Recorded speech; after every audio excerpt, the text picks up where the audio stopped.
State Representative for the 92nd Legislative District, Dawn Keefer. Haven't talked to Dawn in a while, but good to have her on today. Good morning, Dawn. How are you? I'm doing well, Gary. How are you doing? Well, we're doing very well. Thank you for asking, but thank you for taking time for a couple segments with us this morning.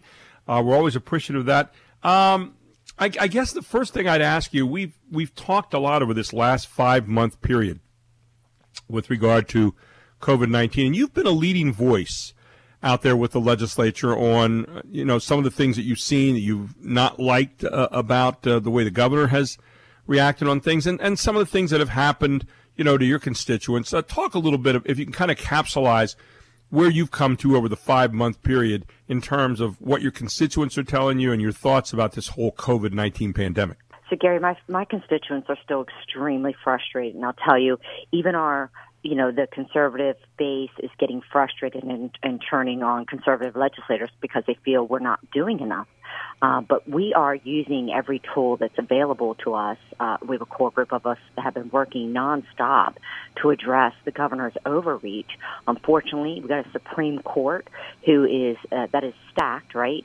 Elections have consequences, and it's stacked with a bunch of liberals who are Governor Wolf's friends.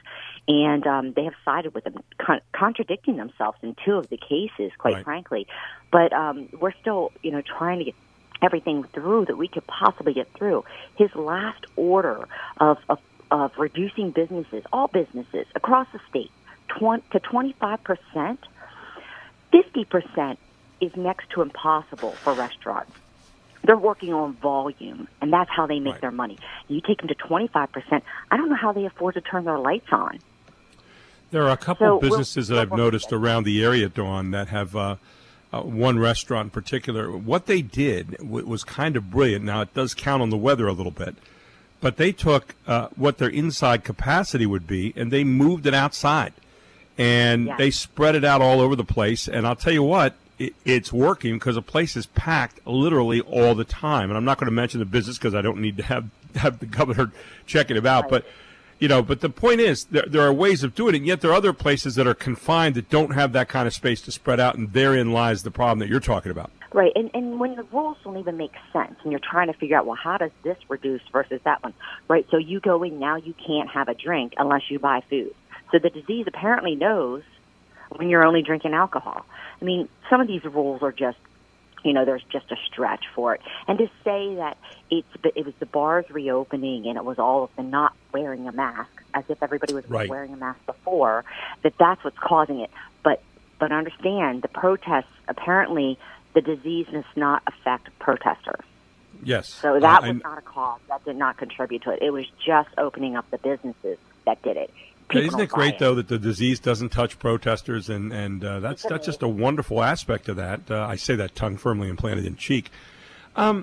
When you look at the Supreme Court, Pennsylvania Supreme Court, in an earlier ruling, or in an earlier, I don't even know if it was a ruling, but they basically suggested that the emergency act that the governor was using was, obviously appropriate. And then in that same act is the ability after 30 days for the state legislature to say, okay, let's check the emergency now. We have the ability to call it off or to continue it on. And they said, yeah, that's the way the law reads. And it looks like they have the power to do that according to the law. And then when push came to shove and the governor pushed for them to give a ruling, they said, no, that's not the way it is at all. So I think that's one of the things you were talking about in terms of contradicting themselves, right? Even worse, it was Justice Wecht.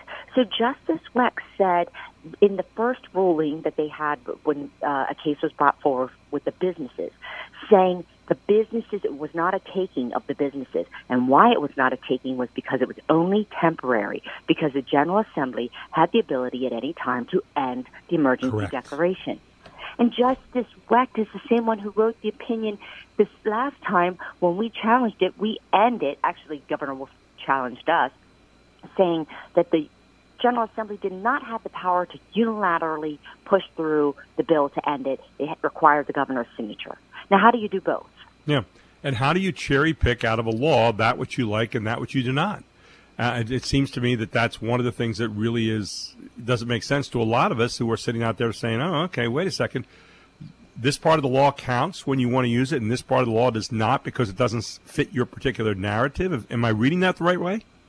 You are reading it the correct way. And so I'm saying right now what we need to do is run a veto override. And while I appreciate that everyone says you don't have the 2/3 that it requires in the House and Senate, I say let's run it anyway. Let's put it up. Are you telling me every business owner is a Republican?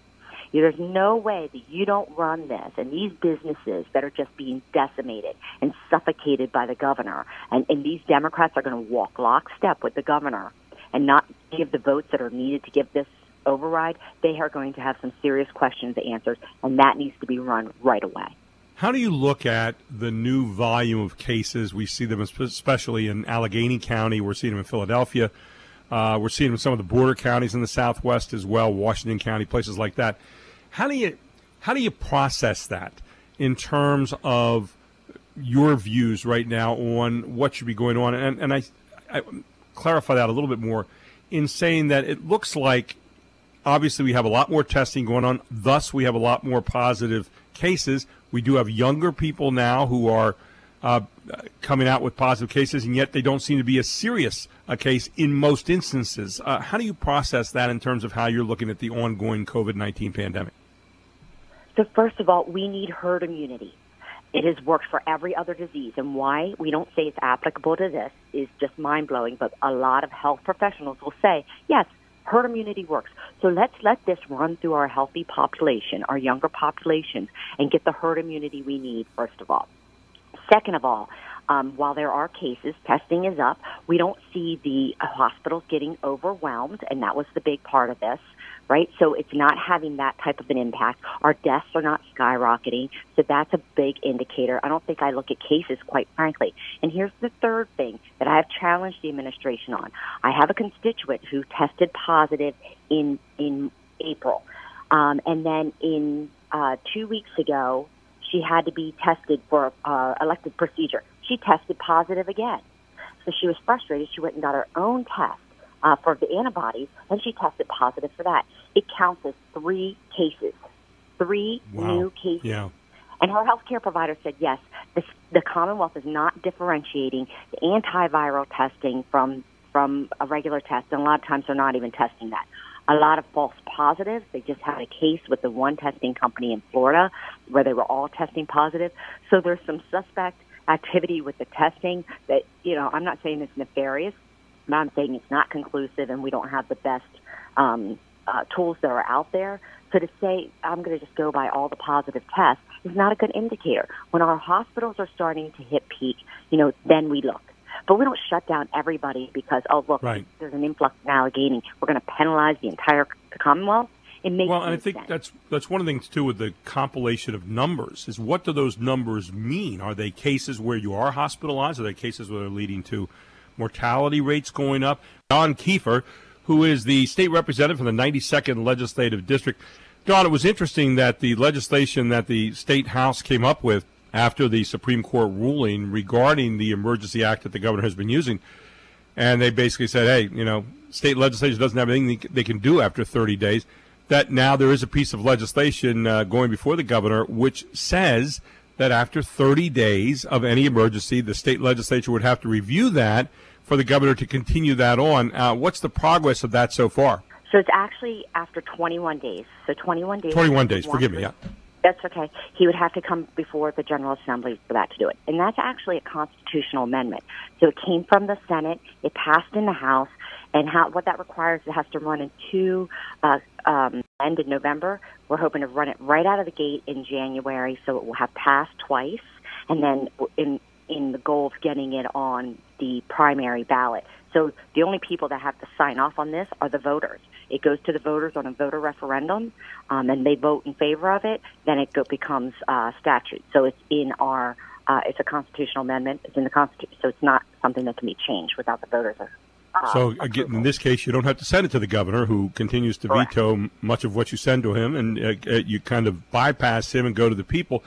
And again, I think one of the things that people are saying, and every representative, both Democrat and Republican that I've talked to, has said the governor should be consulting with the state legislature, that there's a role to be played here. And we understand the immediacy of one person doing things during the course of this, but we also understand over a longer-term emergency the idea that you people are facing a lot of the consequences of what the governor does, especially when it comes to unemployment benefits, where I know you're probably fielding calls all the time. Right, and I was just, my head almost exploded. I read an article out of the Penn Live talking about the administration was talking, saying that they were caught up with the unemployment comp.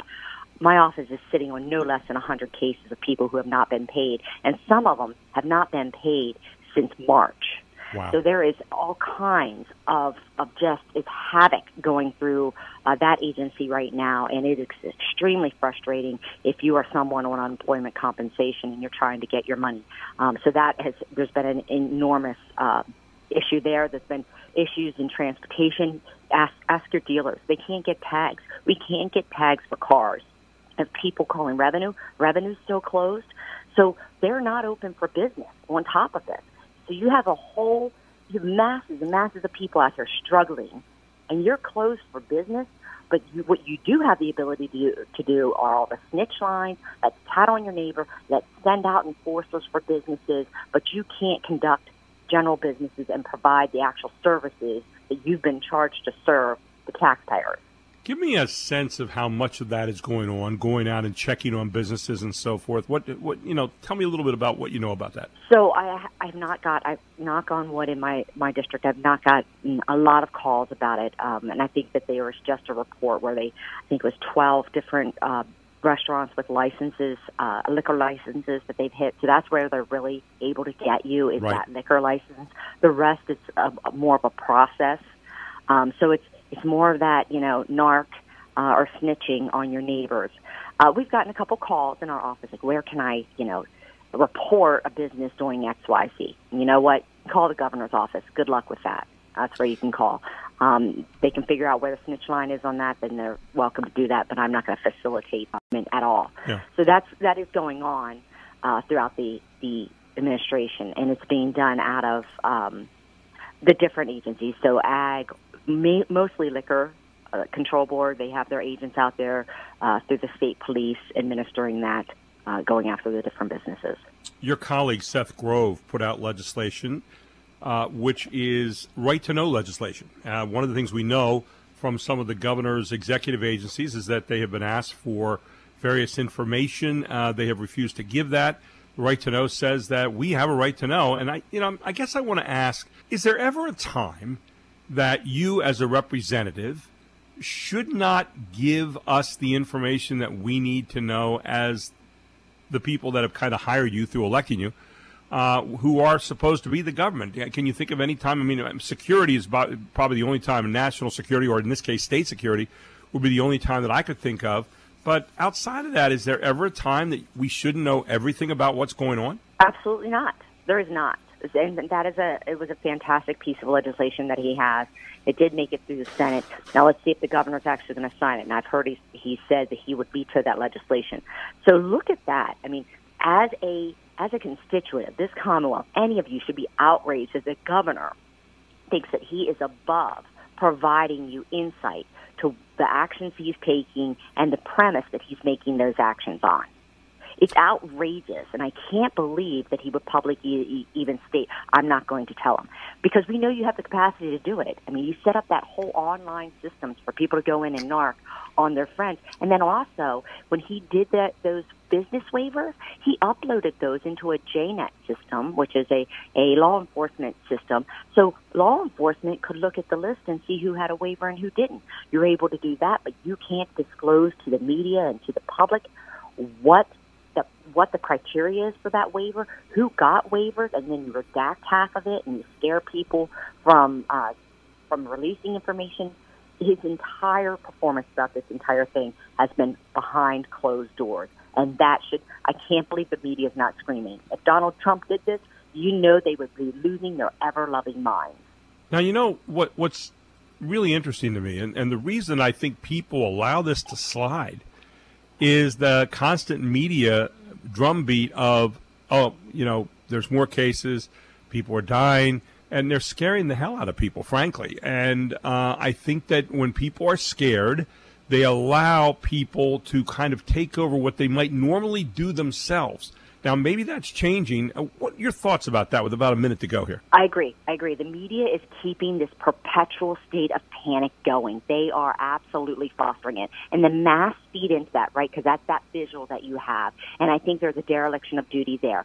But, Benjamin Franklin said, those who would give up liberties for perceived safety deserve neither liberty nor the safety. I mean, we got to be self-thinkers and take the information and process it. We can't live our lives in fear and panic. Dawn, always good talking to you. Thank you so much for taking the time this morning. We'll continue to keep updating along the way here, and we appreciate all you're trying to do. Thank you so much. Thanks, Gary. Dawn Keefer, state legislator for the 92nd Legislative District here on WSBA Morning News with Gary Sutton.